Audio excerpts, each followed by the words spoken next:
Hello students, एडुविला points channel में आपका स्वागत है।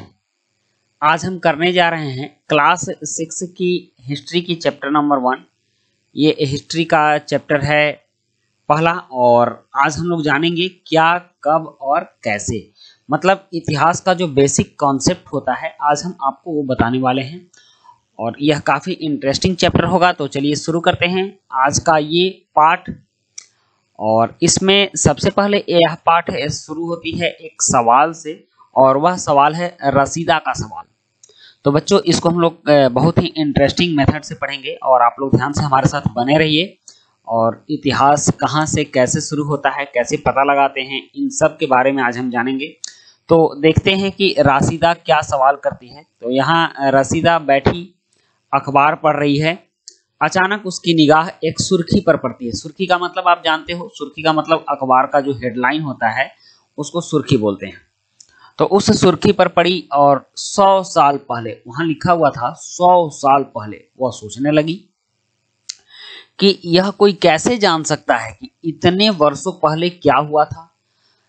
रसीदा सोच में पड़ गई, मतलब 100 साल पहले कौन जीवित होगा, कौन बताया होगा, कैसे पता लगाएं। अब यह उसके सोच का विषय हो गया कि कैसे पता लगा।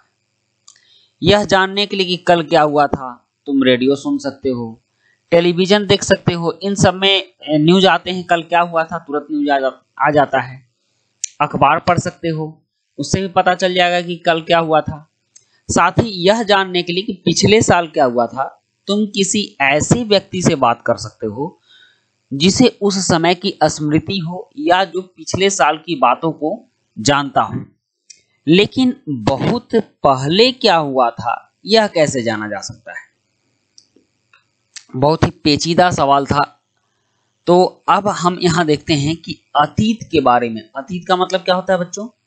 अतीत का मतलब होता है बीती हुई बात, बीती हुई या बीती बात, जो बीत चुकी है, जो पास्ट है। तो उस अतीत के बारे में हम क्या जान सकते हैं। अतीत के बारे में बहुत कुछ जाना जा सकता है, जैसे लोग क्या खाते थे, कैसे कपड़े पहनते थे, किस तरह के घरों में रहते थे। हम आखेटकों जैसे शिकारियों, पहले के लोग शिकार बहुत ज्यादा करते थे। शिकार का मतलब होता है जंगली जानवरों को मारकर खाना। तो हम आखेटकों, पशुपालकों, मतलब जो पशु पालकर अपनी जीविका चलाते थे, जीवन निर्वाह करते थे, उनको पशुपालक कहते हैं। कृषकों जो खेती करते थे, शासकों जो शासन करते थे, व्यापारियों, पुरोहितों, शिल्पकारों जो तरह तरह के सामान बनाते थे, कलाकारों, संगीतकारों या फिर वैज्ञानिकों के जीवन के बारे में जानकारियां हासिल कर सकते हैं। यही नहीं, हम यह भी पता कर सकते हैं कि उस समय बच्चे कौन कौन से खेल खेलते थे, कौन सी कहानियां सुना करते थे, कौन से नाटक देखा करते थे या फिर कौन कौन से गीत गाते थे। तो ये सारी बातें हमें अतीत से पता चलती है। जब हम अतीत में जाते हैं, अपने इतिहास में जाते हैं, बीती हुई बातों को जानने का प्रयास करते हैं, तब इन सभी बातों को जानते हैं हम और पता लगा भी लेते हैं। यहाँ है लोग कहाँ रहते थे। सबसे पहला बात है कि अगर जब हम लोग अतीत की जानकारी लेना चाहते हैं, अतीत के बारे में जानना चाहते हैं, तो हमें यह जानना होगा कि लोग कहाँ रहते थे। अब कह रहा है कि मानचित्र 1 पर पृष्ठ 2 में नर्मदा नदी का पता लगाओ। तो सबसे पहले हम लोग नर्मदा नदी देख लेते हैं। देखिए नर्मदा नदी कहाँ है, ये है आपका मानचित्र।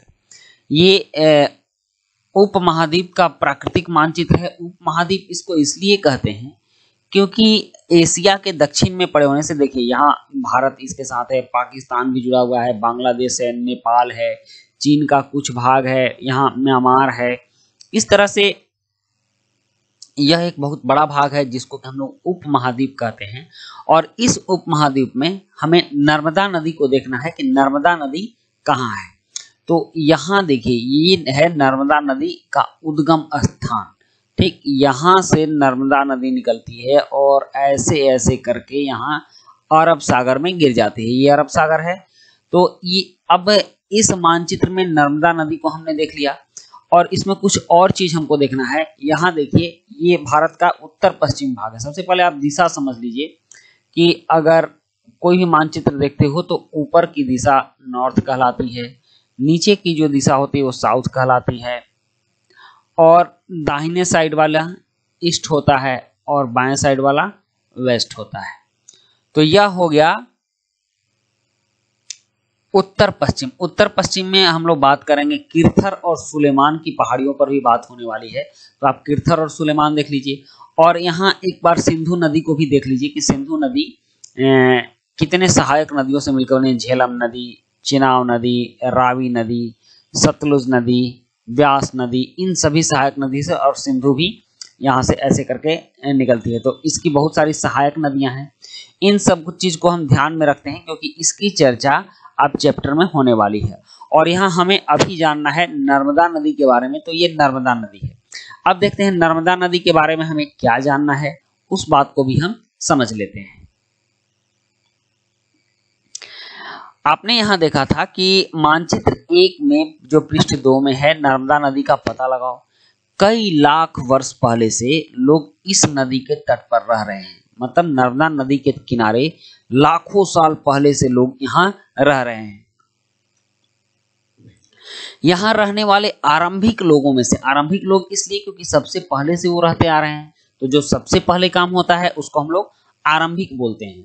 तो आरंभिक लोगों में से कुछ कुशल संग्राहक थे। संग्राहक का मतलब इकट्ठा करने वाले, वस्तुओं को इकट्ठा करने वाले को संग्राहक, संग्रह करने वाले को संग्राहक कहते हैं, जो आसपास के जंगलों की विशाल संपदा से परिचित थे। और नर्मदा नदी के आसपास बहुत सारे जंगल थे, घने जंगल थे, और उन जंगलों में क्या क्या मिलता था, कहां कहां मिलता था, इस बात को वो भली भांति जानते थे। अपने भोजन के लिए वे जड़ों, जड़ मतलब पेड़ों की जड़, कंदमूल, फल आपने सुना होगा ना, तो उसी को जड़ बोलते हैं, कंदमूल को जड़ बोलते हैं, फलों, जंगल के अन्य उत्पादों का यहीं से संग्रह किया करते थे। वे जानवरों का आखेट मतलब शिकार भी करते थे, जानवरों को मारकर खाते भी थे। तो ये लोग आरंभिक मानव थे और उनको इस क्षेत्र की बहुत अच्छी जानकारी थी। कह रहा कि अब तुम उत्तर पश्चिम के सुलेमान, यहाँ आप देख लो, उत्तर पश्चिम की सुलेमान और किरथर पहाड़ियों का पता लगाओ। तो बच्चों ये आप देखिए यहाँ किरथर पहाड़ी है और यहाँ सुलेमान पहाड़ी है, आप देख रहे हैं।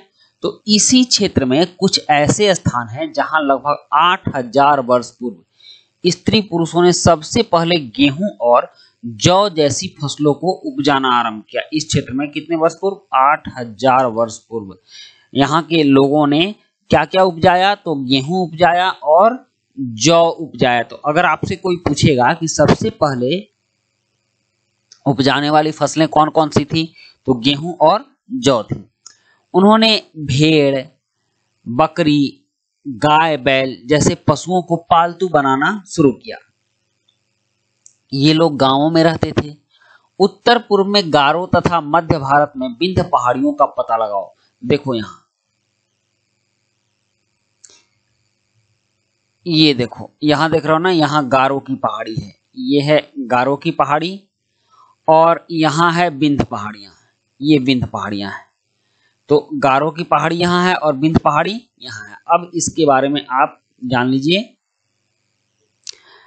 ये कुछ अन्य ऐसे क्षेत्र थे जहां कृषि का विकास हुआ। इस गारो की पहाड़ी में देखिए, ये ब्रह्मपुत्र नदी के किनारे है और यहाँ ब्रह्मपुत्र का मैदान भी है, और यह विंध्य पहाड़ी है। और विंध्य पहाड़ी के उत्तर में देखिए, ये गंगा नदी है, ये यमुना नदी है, ये चंबल नदी है।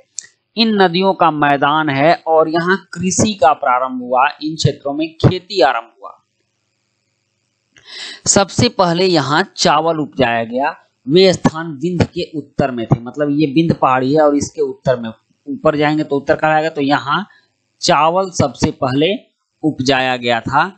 और उसके बाद कह रहा कि मानचित्र पर सिंधु तथा इसकी सहायक नदियों का पता लगाने का प्रयास करो। सहायक नदियां उन्हें कहते हैं जो एक बड़ी नदी में मिल जाती है। लगभग 4700 वर्ष पूर्व इन्हीं नदियों के किनारे कुछ आरंभिक नगर फले फूले। गंगा व इसकी सहायक नदियों के किनारे तथा समुद्र तटवर्ती इलाकों में नगरों का विकास 2500 वर्ष पूर्व हुआ। तो चलिए अब इन बातों को हम लोग मैप पर देखते हैं। ये देखिए, मैंने आपको बताया था कि ये है सिंधु नदी, और सिंधु नदी की सहायक नदियां हैं झेलम, चिनाब, रावी, सतलुज। तो इन नदियों के किनारे 4700 वर्ष पहले कुछ नगर बसे थे, कुछ लोग रहने आए थे, और यहाँ पर ही सबसे पहले नगरों का विकास हुआ था। उसके बाद अगर हम बात करते हैं तो ये है गंगा नदी का क्षेत्र। आप देख रहे हैं ये गंगा नदी का क्षेत्र है, और इस जगह पर 2500 साल पहले नगरों का विकास हुआ। मतलब इस क्षेत्र में 2500 साल पहले नगर का विकास हुआ, और इस क्षेत्र में सिंधु नदी के क्षेत्र में 4700 वर्ष पहले नगर का विकास हुआ। मतलब कि यहाँ से ये विकास लगभग 2200 वर्ष पहले ही यहाँ नगरों का विकास हो चुका था। हमें यही बात समझनी है। तो इसका मतलब हुआ कि हमारे इस भारतीय उपमहाद्वीप में नगरों का सबसे पहला विकास सिंधु नदी के इर्द गिर्द हुआ था। नेक्स्ट बात है,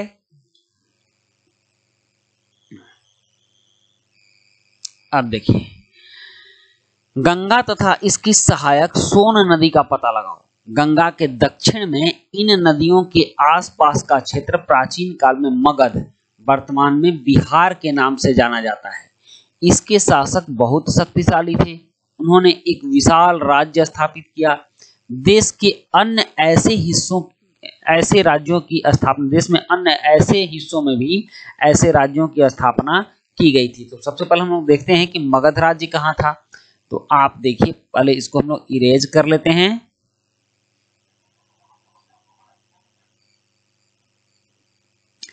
ये गंगा नदी है, और हाँ, ये हो गई गंगा नदी, और ये है सोन नदी।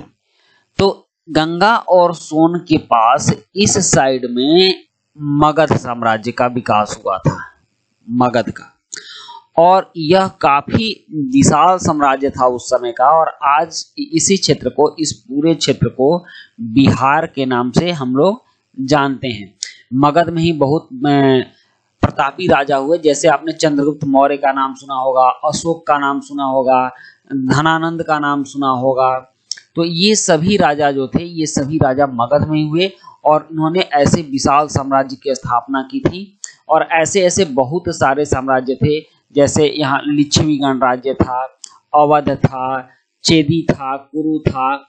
इस तरह से बहुत सारे, उस समय में 16 महाजनपद थे, 16 महाजनपद थे, मतलब बड़े बड़े राज्य थे प्राचीन काल में, जिसमें कि सबसे विशाल और शक्तिशाली राज्य ये मगध था। अब नेक्स्ट है, हाँ, लोगों ने, अब देखिए, सदैव उपमहाद्वीप के एक हिस्से से दूसरे हिस्से तक की यात्रा की। तो हम उपमहाद्वीप के भाग को भी समझ लेते हैं। आप देखिए, मानचित्र 1 आपने देखा है, दक्षिण एशिया का यह हिस्सा है, जिसमें क्या क्या, कौन कौन से देश शामिल होते हैं। तो इसमें आधुनिक भारत, पाकिस्तान, बांग्लादेश, नेपाल, भूटान और श्रीलंका है, और अफगानिस्तान, ईरान, चीन तथा म्यांमार आदि पड़ोसी देशों को दर्शाता है। हम लोगों ने इस मानचित्र को देखा है। दक्षिण एशिया का एक महाद्वीप से छोटा है। दक्षिण एशिया जो है एक महाद्वीप से छोटा है, लेकिन विशालता तथा बाकी एशिया से समुद्रों, पहाड़ियों तथा पर्वतों से बटे होने के कारण इसे प्रायः उपमहाद्वीप कहा जाता है। अब आप इस चीज को देख लीजिए कि यहाँ से, यह एशिया से इधर पहाड़ से घिरा हुआ है, फिर इधर समुद्र से ये अलग है, और इधर भी समुद्री भाग है, तो इस एशिया से ये अलग है। और यहाँ देखिए, तो यहाँ हिमालय है। तो ये वाला जो क्षेत्र हो जाता है, ये जो क्षेत्र हो गया, यह बाकी एशिया से कटा हुआ क्षेत्र है, इसीलिए इस क्षेत्र को उपमहाद्वीप कहते हैं। यह अपनी एक अलग पहचान बनाता है। और इसमें कौन कौन से देश आ जाते हैं, तो आधुनिक भारत आ जाता है, पाकिस्तान आ जाता है, नेपाल आ जाता है, भूटान आ जाता है, बांग्लादेश आ जाता है, म्यांमार आ जाता है, चीन का कुछ भाग आ जाता है, इसलिए यह उपमहाद्वीप कहलाता है। अब नेक्स्ट देखिए, ऐसे अब क्या होता था कि लोगों ने सदैव उपमहाद्वीप के एक हिस्से से दूसरे हिस्से तक यात्रा की, ठीक।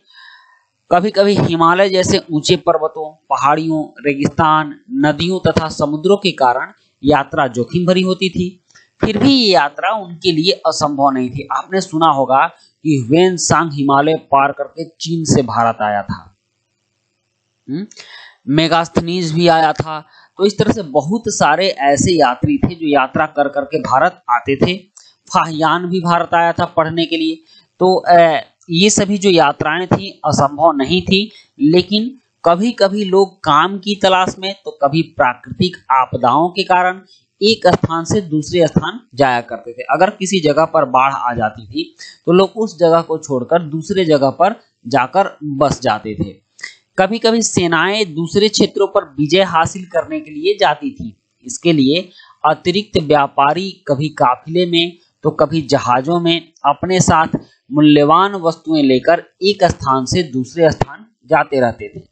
धार्मिक गुरु लोगों को शिक्षा और सलाह देते हुए एक गांव से दूसरे गांव तथा एक कस्बे से दूसरे कस्बे जाया करते थे। आपने बुद्ध का नाम सुना होगा, आपने महावीर का नाम सुना होगा। ये सभी लोग भी एक जगह से दूसरे जगह शिक्षा देने के लिए जाते आते थे। तो ऐसी यात्राएं ये लोग क्या करते थे? कुछ लोग नए और रोचक स्थानों को खोजने की चाह में उत्सुकतावश भी यात्रा किया करते थे। इन सभी यात्राओं से लोगों को एक दूसरे के विचारों को जानने का अवसर मिला। अगर कोई व्यक्ति यहाँ रहता है और वह घूम करके यहाँ आता है तो यहाँ के लोगों का विचार और यहाँ के लोगों के विचार को ये लोग भी समझ जाते हैं और ये लोग भी समझ जाते हैं। तो एक दूसरे के विचारों को जानने का अवसर मिला। अब करा कि आजकल लोग यात्राएं क्यों करते हैं? एक बार फिर से मानचित्र एक को देखो। पहाड़ियां, पर्वत और समुद्र इस उपमहाद्वीप की प्राकृतिक सीमा का निर्माण करते हैं। हमने दिखाया है कि भारत के इस साइड में हिमालय है, इधर आप नीचे आ जाइए तो इधर समुद्र है और फिर इधर भी समुद्र है। तो ये क्या करता है? एक प्राकृतिक सीमा का निर्धारण करता है। ये वाला जो सीमा हो गया भारत का, अब ये एक बंद भाग हो जाता है। हालांकि लोगों के लिए इन सीमाओं को पार करना आसान नहीं था। हिमालय पार करके उस साइड जाना बहुत मुश्किल काम था। समुद्र पार करके समुद्र के पार इधर अरब के देशों में जाना बहुत मुश्किल था। जिन्होंने ऐसा चाहा वे ऐसा कर सके। वे पर्वतों की ऊंचाई को छू सके तथा गहरे समुद्रों को पार कर सके। कुछ लोग ऐसे भी हुए जो कि इन सभी दुर्गम यात्राओं को पार किया और उपमहाद्वीप के बाहर से भी कुछ लोग यहाँ आए, यहीं बस गए। लोगों के इस आवागमन ने हमारी सांस्कृतिक परंपराओं को समृद्ध किया। कई सौ वर्षों के बाद अब लोग जो उधर से इधर आए, हमारे लोग जो इधर से उधर गए तो उधर का ज्ञान इधर लेकर के आए, इधर का ज्ञान उधर लेकर के आए। तो इस तरह से हमारे यहाँ बहुत सारे लोग बाहर के भी आकर बस गए, तो अपनी संस्कृति, अपनी रहन सहन भी हमारे यहाँ लाए। तो हमारे यहाँ आप देखते हैं कि बहुत सारी ऐसी परंपराएं मिलती हैं जो हमारे देश की नहीं है, फिर भी लोग मानते हैं। तो हमारी संस्कृति धनी हो गई। हमारी संस्कृति में बहुत सारी परंपराएं आ गई, बहुत सारे रहन सहन आ गए, बहुत सारे लोग आ गए। अब कह रहा है कि कई सौ वर्षों से लोग पत्थर को तराशने, संगीत रचने और यहाँ तक कि भोजन बनाने के नए तरीकों के बारे में एक दूसरे के विचारों को अपनाते रहे हैं। मतलब कि जीवन जीने का जो तरीका है वह एक दूसरे से ग्रहण करके अलग अलग। अब हम लोग, हमारे यहाँ देखिए, पहले धोती पहनी जाती थी, आजकल सारे लोग पैंट शर्ट पहन रहे हैं। तो ये पश्चिम के देश से आया है और पश्चिम के देश में जाएंगे तो वहाँ की औरतें आजकल साड़ियाँ पहनने लगी हैं। तो इस तरह से एक दूसरे के विचार, एक दूसरे के पहनावे जो हैं हमारे यहाँ आदान प्रदान होते रहे हैं। अब हम लोग देश के नाम पर आते हैं कि हमारे देश का नाम कैसे पड़ा। अपने देश के लिए हम प्रायः इंडिया तथा भारत जैसे नामों का प्रयोग करते हैं। इंडिया शब्द इंडस से निकलता है, जिसे संस्कृत में सिंधु कहा जाता है। तो सबसे पहले क्या हुआ था कि सिंधु नदी आपने देखा है कि भारत के इस साइड में थी और इधर से जो लोग आए तो यह सिंधु नदी के किनारे आए, तो इसको उन लोगों ने सिंडस कहा और सिंडस से यह भ्रमित होते होते इंडस कहलाया और इंडस से इंडिया हुआ। ठीक, और उसके बाद सिंध को ही बाद में हिंद भी कहा जाने लगा और हिंद से हिंदुस्तान हुआ। इस तरह से हमारे देश का नाम जो है समय समय पर परिवर्तित होते हुए आज इस वर्तमान में आया है। अपने एटलस में ईरान और यूनान का पता लगाओ। एटलस जो होता है विश्व के मानचित्र की जो किताब होती है, उसमें आप देखो कि ईरान कहाँ है और यूनान कहाँ है। लगभग 2500 वर्ष पूर्व उत्तर पश्चिम की ओर से आने वाले ईरानियों और यूनानियों ने सिंधु को हिंदोस अथवा इंडोस और इस नदी के पूर्व में स्थित भूमि प्रदेश को इंडिया कहा। यह काफी इंपॉर्टेंट बात है। आप इसको देखिए कि भारत में जो उत्तर पश्चिम से, इधर से जो पाकिस्तान और अफगानिस्तान क्षेत्र से जो लोग आए, तो इन लोगों ने सिंधु नदी से पूरब, आप देख रहे हैं कि सिंधु नदी ऐसे बहती है, और सिंधु नदी से पूरब के भाग को, इस भाग को इन लोगों ने क्या कहा? इंडिया कहा। भारत नाम का प्रयोग उत्तर पश्चिम में रहने वाले लोगों के एक समूह के लिए किया जाता था। उत्तर पश्चिम, भारत के उत्तर पश्चिम में जो लोग ऐसे रहते थे इस साइड में, उन समूह के लिए किया जाता था। इस समूह का उल्लेख संस्कृत की आरंभिक लगभग 3500 वर्ष पूर्व पुरानी कृति ऋग्वेद में भी मिलता है। मतलब हमारा जो ऋग्वेद है, आप जानते हैं वेद कितने हैं? वेद 4 हैं, और उन चारों में सबसे पहला वेद है ऋग्वेद। तो ऋग्वेद में भी इसका उल्लेख मिलता है, इन कबीलों का और इन समूह के लोगों के रहने का उल्लेख मिलता है। बाद में इसका प्रयोग देश के लिए होने लगा, मतलब कि इस पूरे नाम का प्रयोग देश के लिए होने लगा। अब कह रहा है कि अतीत के बारे में कैसे जाने। अतीत का मतलब कि हमारा जो इतिहास है, हमारी जो बीती हुई बातें हैं, उसके बारे में हम कैसे जाने। तो अतीत की जानकारी हम कई तरह से प्राप्त कर सकते हैं। इनमें से एक तरीका है अतीत में लिखी गई पुस्तकों को ढूंढना और पढ़ना। क्योंकि पुराने समय में जो पास्ट में जो किताबें लिखी होंगी, तो उसमें उसी समय की बातें लिखी होंगी। तो उन तरह की किताबों को खोजकर, ढूंढकर, पढ़कर हम इन बातों का पता लगाएंगे कि उस समय लोग कैसे रहते थे, क्या पहनते थे, क्या खाते थे और कैसे जीते थे। ये पुस्तकें हाथ से लिखी होने के कारण पांडुलिपि कही जाती थी, क्योंकि उस समय कोई छपाई की मशीन तो होती नहीं थी। ये पुस्तकें हाथ से लिखी जाती थी, और इसीलिए हाथ से लिखी होने के कारण ये पांडुलिपि कहलाती थी। अंग्रेजी में पांडुलिपि के लिए प्रयुक्त होने वाला मैन्युस्क्रिप्ट शब्द लैटिन शब्द मेनु, जिसका अर्थ हाथ है, से निकला है। मतलब मैन्युस्क्रिप्ट का मतलब हुआ हाथ से लिखा हुआ स्क्रिप्ट। ये पांडुलिपियां प्रायः ताड़पत्रों मतलब ताड़ जो एक वृक्ष होता है, लंबा नारियल के जैसा वृक्ष होता है, ताड़ का इस तरह का वृक्ष होता है, तो उसी के पत्तों पर, क्योंकि वो चौड़ा चौड़ा उसका पत्ता होता है, तथा हिमालय क्षेत्र में उगने वाले भुर्ज नामक पेड़ की छाल से विशेष तरीके से तैयार भोजपत्र पर लिखी मिलती है। यहाँ देखिए, यहाँ लिखा हुआ भी कि ताड़ पत्रों से बनी पांडुलिपि का एक पृष्ठ। यहाँ देखिए, यहाँ एक चित्र दिया गया है, और यह चित्र ताड़ के पत्ता पर, यह भोजपत्र पर लिखा हुआ है। यह पांडुलिपि लगभग 1000 वर्ष पहले लिखी गई थी। देखिए 1000 वर्ष पहले कैसे लिखा जाता था, आप उस चीज को देखेंगे तो आश्चर्यचकित रह जाएंगे, क्योंकि अब हमारे यहाँ इससे काफी उन्नत लिखने का साधन प्राप्त हो गया। लेकिन उस समय देखिए कितने सही पंक्ति में लिखी गई, एकदम सीधी सीधी पंक्ति है इसकी, लग रहा है किसी मशीन की छपाई हो। किताब बनाने के लिए ताड़ के पत्तों को काटकर उनके अलग अलग हिस्सों को एक साथ बांध दिया जाता था। यहाँ देखिए, यहाँ छेद है ना, और इस छेद में धागा लगाकर इसको एक साथ बांध दिया जाता था, जिससे कि यह किताब का शक्ल ले लेता था। भुर्ज पेड़ की छाल से बनी ऐसी ही एक पांडुलिपि को तुम यहाँ देख सकते हो। तो यहाँ आप देख रहे हैं, यह भुर्ज पेड़ की छाल, मतलब कि यह भोजपत्र पर लिखा गया है, और इसी तरह से किताबें भी बनती थी। सारे वेद वगैरह इसी तरह से लिखे गए हैं।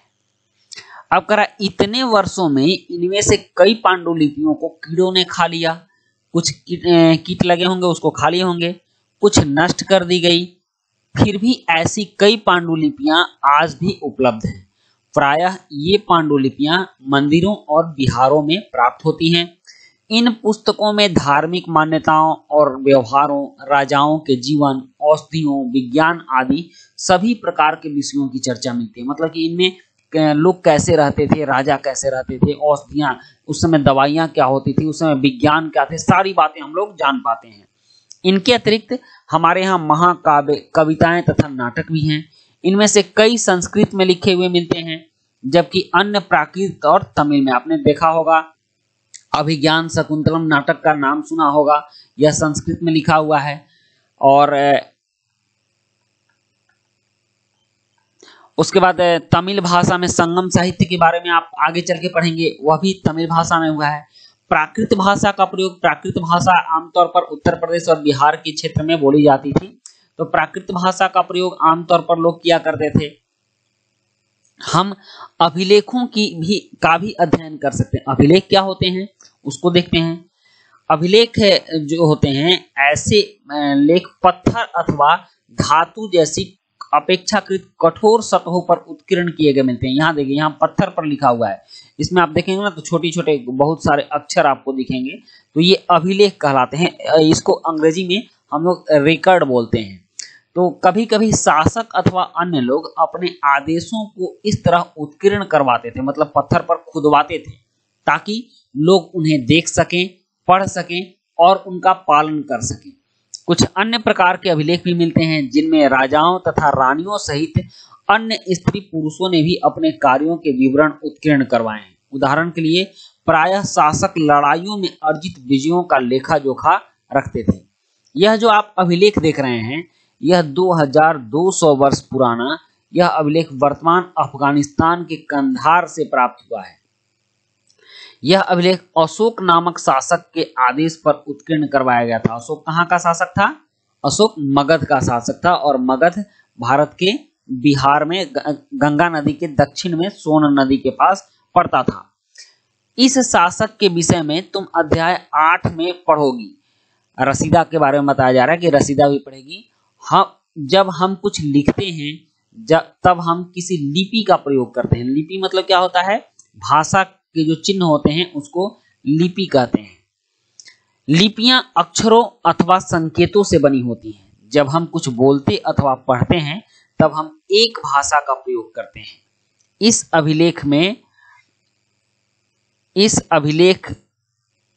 यह अभिलेख इस क्षेत्र में प्रयुक्त होने वाली यूनानी तथा आरामेइक दो भिन्न लिपि और भाषाओं में, यह दो भाषा में है, यूनानी भाषा और आरामेइक भाषा में लिपि में है। अब कह रहा है, क्या तुम बता सकती हो कि कठोर सतह पर लेख लिखवाने से क्या लाभ थे? ऐसा करवाने में क्या क्या कठिनाइयां आती थी? तो सबसे पहले कठोर सतह पर लेख लिखवाने का लाभ तो यह होता था कि वह काफी लंबे समय तक चलेगा, वह खराब नहीं होगा, और दूसरी बात, इतने कठोर सतह पर लेख लिखवाने में बहुत मेहनत होगा। पत्थरों को काट काट कर लिखवाया जाता था, इसलिए बहुत दिन भी लगते होंगे, बहुत मेहनत भी लगती होगी, और कारीगर को भी बहुत परेशान होना पड़ता होगा।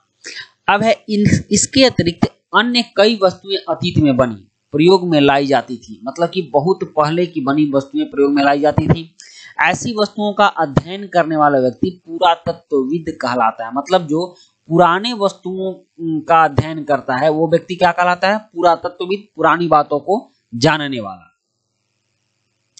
पुरातत्वविद पत्थर और ईंट से बनी इमारतों के अवशेषों, चित्रों तथा मूर्तियों का अध्ययन करते हैं। वे औजारों, हथियारों, बर्तनों, आभूषणों तथा सिक्कों की प्राप्ति के लिए छानबीन तथा खुदाई भी करते हैं। कौन करते हैं? पुरातत्वविद। इनमें से कुछ वस्तुएं पत्थर, पक्की मिट्टी तथा कुछ धातु की बनी हो सकती हैं। ऐसे तत्व कठोर तथा जल्दी नष्ट न होने वाले होते हैं। ये जल्दी नष्ट नहीं होते हैं, यही कारण है कि आजकल भी हमें ये प्राप्त हो रहे हैं। यहाँ आप थोड़ा सा ध्यान दीजिए कि आप देख रहे हैं ये बायां वाला जो भाग है, यह एक घड़े जैसी आकृति है। घड़ा है ही, एक प्राचीन नगर से प्राप्त पात्र है। पात्र का मतलब बर्तन होता है, यह एक बर्तन है। और इस तरह के पात्रों का प्रयोग 4700 वर्ष पूर्व होता था। और आपने पढ़ा है पीछे कि 4700 वर्ष पूर्व कौन सी सभ्यता थी? तो सिंधु नदी के किनारे कुछ नगर बसे हुए थे, और यहीं पर इन सभी वस्तुओं का प्रयोग होता था। दाएं एक पुराना चांदी का सिक्का है। यहाँ देखिए, ये चांदी का सिक्का है।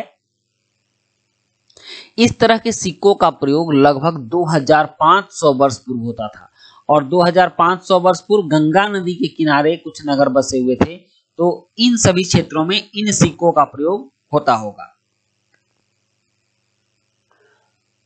आजकल हमारे द्वारा आज प्रयोग में आने वाले सिक्कों से यह सिक्का कैसे भिन्न है? तो हमारे यहाँ गोल गोल बहुत सुंदर सिक्के आते हैं, ढलाई वाले सिक्के आते हैं, जबकि ये देखिए ये ठप्पे वाले सिक्के हैं। इन पर ये आहत मुद्राएं इनको बोली जाती है। ठप्पा लगा करके इस पर कुछ विशेष चिन्ह बनाए जाते हैं और वह चिन्ह यह दर्शाते हैं कि यह किस क्षेत्र का सिक्का है, किस राजा का सिक्का है।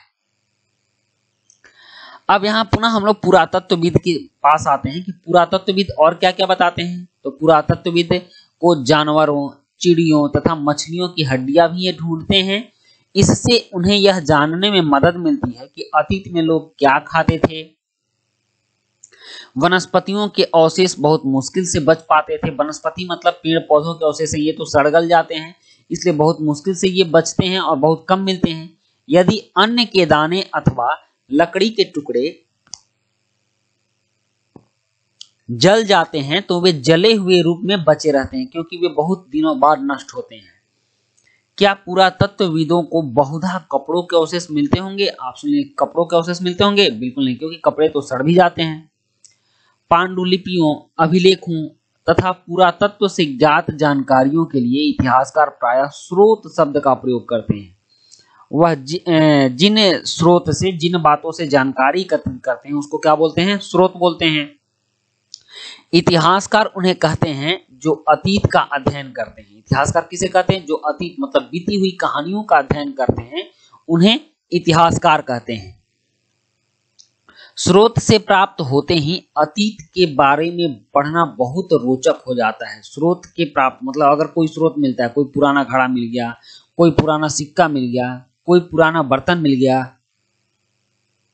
तो उससे उस समय की जानकारी प्राप्त करना रोचक हो जाता है, क्योंकि इन स्रोतों की सहायता से हम धीरे धीरे अतीत का पुनर्निर्माण करते जाते हैं। मतलब अतीत में क्या क्या होता था उन सभी बातों को हम जानते जाते हैं। अतः इतिहासकार तथा पुरातत्वविद उन जासूसों की तरह होता है जो सभी स्रोतों का प्रयोग सुराग के रूप में कर अतीत को जानने का प्रयास करते हैं। अब देखते हैं अतीत एक या अनेक। अतीत क्या एक ही होता है? इतिहास एक ही होता है या एक से भी ज्यादा होता है? क्या तुमने इस पुस्तक के शीर्षक हमारे अतीत पर ध्यान दिया है? इस पुस्तक का शीर्षक ही है हमारा अतीत। यहाँ अतीत शब्द का प्रयोग बहुवचन के रूप में किया गया है। हमारे अतीत, यहाँ देखिए हमारे अतीत मतलब अतीत एक से ज्यादा होता है। बीती हुई कहानियां एक से ज्यादा हो सकती है। ऐसा इस तथ्य की ओर ध्यान दिलाने के लिए किया गया है। अलग अलग समूह के लोगों के लिए इस अतीत के अलग अलग मायने थे। उदाहरण के लिए पशुपालकों अथवा कृषकों का जीवन राजाओं तथा रानियों के जीवन से तथा व्यापारियों का जीवन शिल्पकारों के जीवन से बहुत भिन्न था। मतलब कि राजा अलग तरीके से रहते थे, व्यापारी अलग तरीके से रहते थे और पशुपालक और कृषक अलग तरीके से रहते थे। जैसा कि हम आज भी देखते हैं, उस समय भी देश के अलग अलग हिस्सों में लोग अलग अलग व्यवहारों, रीति रिवाजों का पालन करते थे। उदाहरण के लिए आज अंडमान द्वीप के अधिकांश लोग अपना भोजन मछलियां पकड़कर, शिकार करके, फल फूल के संग्रह द्वारा प्राप्त करते हैं। भारत के दक्षिण भाग में, यहाँ देखिएगा पूरब और दक्षिण में बंगाल की खाड़ी में अंडमान निकोबार द्वीप समूह है, तो यहाँ के लोग आज भी शिकार करते हैं, मछलियां पकड़कर खाते हैं। इसके विपरीत आज शहरों में रहने वाले लोग खाद्य आपूर्ति के लिए अन्य व्यक्तियों पर निर्भर करते हैं। और शहर में जो लोग रहते हैं यह किसानों के द्वारा उपजाए गए अनाजों को खरीद कर अपना भरण पोषण करते हैं।